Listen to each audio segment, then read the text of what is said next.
Баршаңызға сәлем, сіздермен Гүлсая. Бүгін сіздерге сникерс торттың рецептімен бөлісемін. Дәмі өте керемет және осындай биік болып, жұп-жұмсақ болып шығады. Өте сәтті рецепт, осы рецептпен жасап көріңіздер. Бұл тортты жасап көрсеңіз, бірден ғашық боласыз. Дәмі өте ерекше болып шығады және де өте қарапайым әдісімен жасайтын боламыз. Осы видеоны соңына дейін қарап, менің каналыма тіркеліп алыңыз. Ең алдымен жұмыртқамыздың ақуызы мен сарыуызын ажырататын боламыз. Менде қазір 5 жұмыртқа қолданып жатырмын. Егер де сіздің жұмыртқаларыңыз өте майда болатын болса, 6-7 жұмыртқаға дейін қолданасыздар. Міндетті түрде біздің ақуыз салып жатқан ыдысымыз өте құрғақ әрі таза болу қажет. Егер де түсіп кеткен жағдайда қолыңызбен немесе қасықпен жай ғана алып тастайсыздар. Ендігі кезекте біз қантымызды 2 ыдысқа теңдей қылып салатын боламыз. Менде ол жері видеоға түспей қалған. Сарыуызымызды бөлек жерге алып қойып, осы ақуызды жақсылап миксердің көмегімен шайқайтын боламыз. Миксеріміздің ең жай жылдамдығынан бастап, әрбір минут сайын осылай жылдамдықты көтеріп отырамыз. Дәл видеодағыдай қоюланғанша араластыратын боламыз. Шамамен 10 минуттай ғана араластырасыздар. Осындай өзінің формасын ұстап тұратындай, ыдысыңызды төңкерген кезде ешқандай да ағып кетпейтін ақуыз пайда болу қажет. Сарыуызды да дәл осылай миксермен миксерлеп алатын боламыз. Шамамен 2-3 минуттай миксерлесеңіз жеткілікті. Сарыуызымыздың ішіндегі қанты кішкене еруі қажет. Сонан кейін үстіне сұйық майымызды құйып, тағы да миксермен жақсылап бір араластырып алатын боламыз. Дәл осы видеоның астына описание бөліміне толық құрамын жазып қалдыратын боламын. Сол жерден қарай аласыздар. Ұнымыздың үстіне қопсытқышымызды салып алатын боламыз.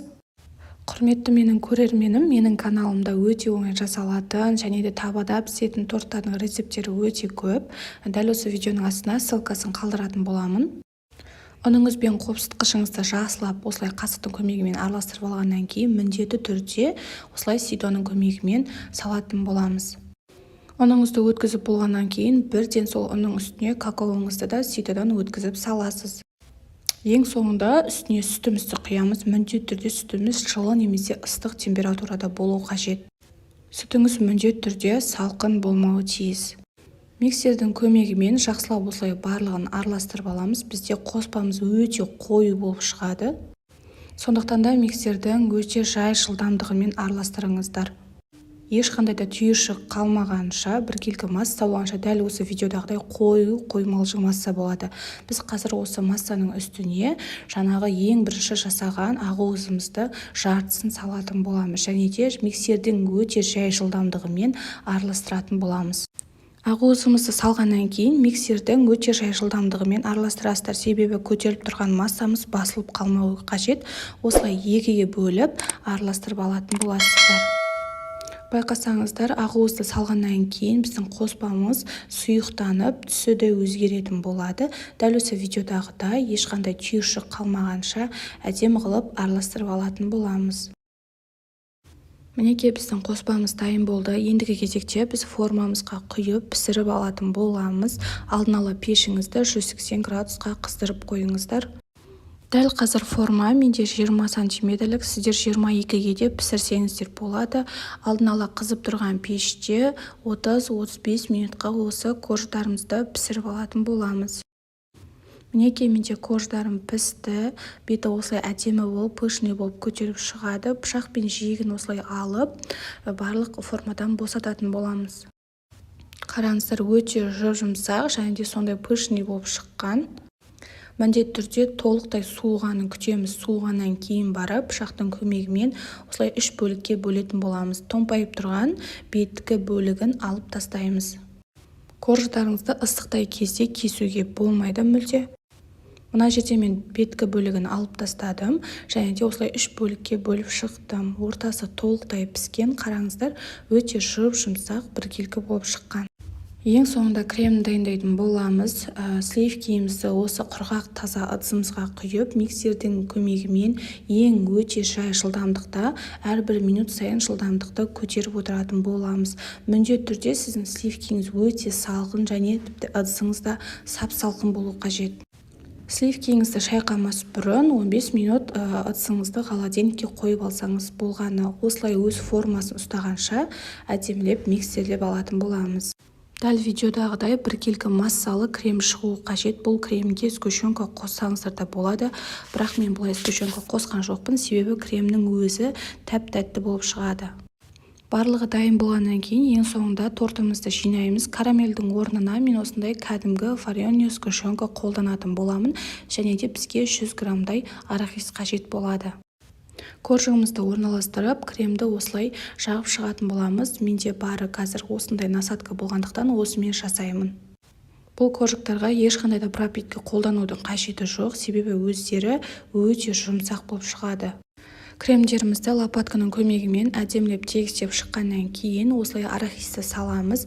Негізі ол өз қалауларыңызша, бірақ осылай жасасаңыздар өте ерекше нағыз сникерс торт болып шығады. Айтқанымдай, карамельдің орнына мен вареный сгущенканы қолданамын, бірақ та сіздің вареный сгущенкаңыз сапасы жақсы болуы міндетті.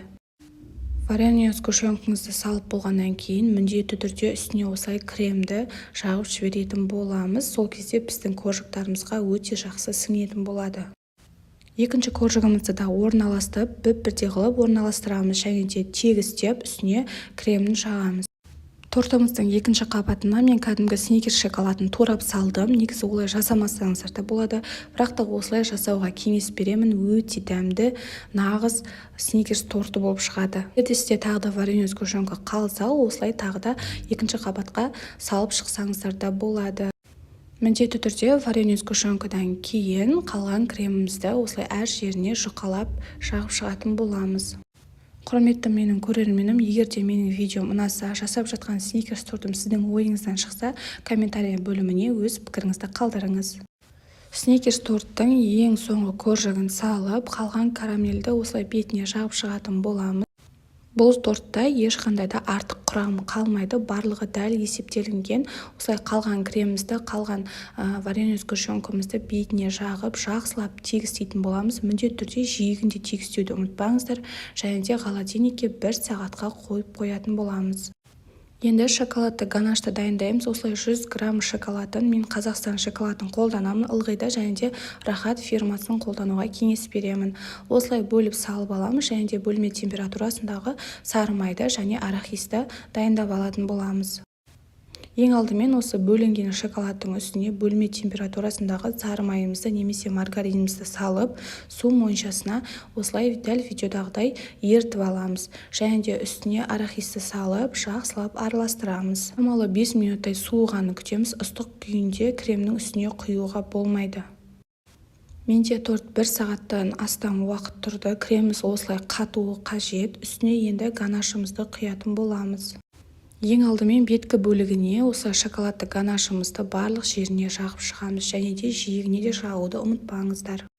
Осымен біздің сникерс тортымыз дайын болды. Холодильникке 2 сағатқа қойып қолдана берсеңіздер болады. Менің видеом сіздерге ұнады деген сенімдемін. Менің каналыма тіркелуді ұмытпаңыздар. Өз пікіріңізді қалдырып, лайк басып қойыңыз. Сіздермен болған Гүлсая ас болсын.